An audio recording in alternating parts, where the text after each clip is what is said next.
السلام عليكم اخوات، نتمنى تكونوا كاملين بخير وعلى خير في اتم الصحه والعافيه.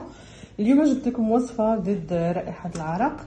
حنا غنحاربوا الرائحه وليس التعرق ضروري ان الجسم يفرز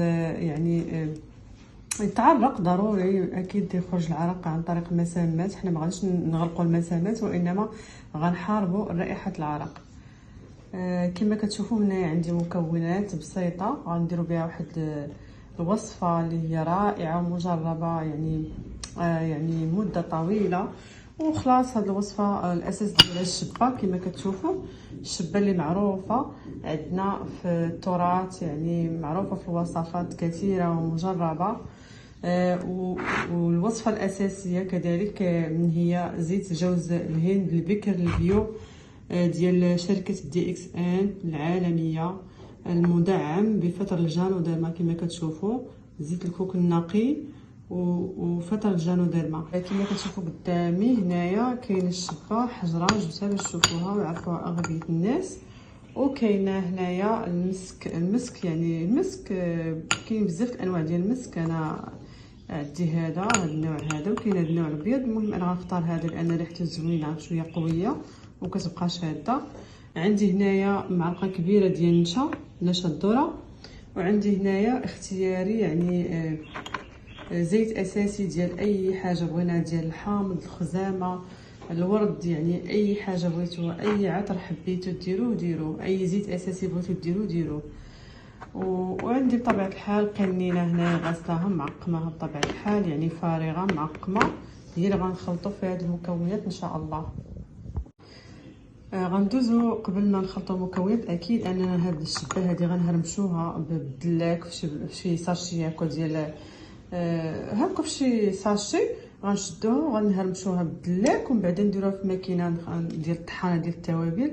غنطحنوها وغادي نطحنو حتى هاد المسك هذا. كما كتشوفوا معايا هنا هادو هما المكونات الاساسيه اللي غادي نحتاجوها في هاد الوصفه هذه ديال ضد رائحه العرق. راه غتجربوها، راه روعه يعني غادي تشكروني عليها بزاف. جربوها وديما غتبقى هي الوصفه المعتمده عندكم. كما كتشوفوا هنا غادي نحتاجو معلقه كبيره ديال النشا اللي قلت لكم قبيله، هي هذه معلقه كبيره. عندنا هنايا معلقه صغيره ديال المسك، اي نوع، سواء ديروا المسك البودر، الا ما كتبغيوش الريحه ديال المسك ديروا الزيوت الاساسيه العطريه، اي نوع بغيتو، سواء ديال الحامض الخزامه اي نوع. واللي بغى يخلط كله واش يبغي. كما كتشوفوا هنايا معلقه ديال بودر ديال المسك مطحون. وهنا هذه الشبه بعد ما طحنتها مزيان كما كتشوفوا كتبقى مع التكتلات. غناخذ منها حتى هي تقريبا معلقه صغيره غامره، غادي نزيد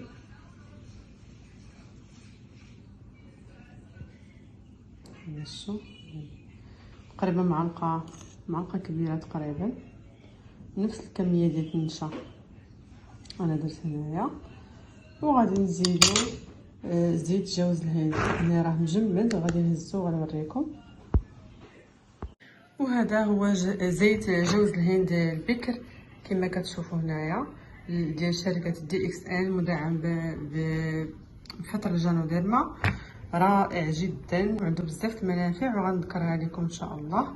يعني مزيان الناس اللي عندهم جرثومات المعده، الناس اللي عندهم التهابات على مستوى المعده، الناس اللي كينساو بزاف، كينشط الدماغ وكينشط الجهاز العصبي، يعني مفيد للناس بزاف سواء الصغار ولا الكبار.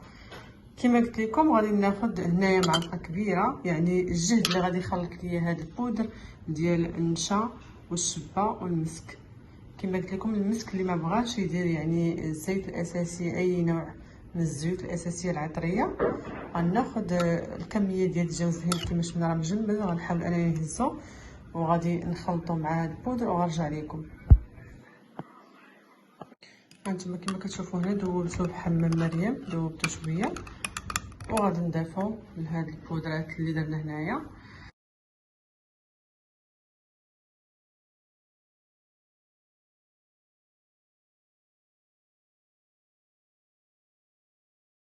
اكيد غادي نديرو هنا قطرات ديال اي نوع زيت اساسي على حسب اللي بغيتو. غنخلطو مزيان.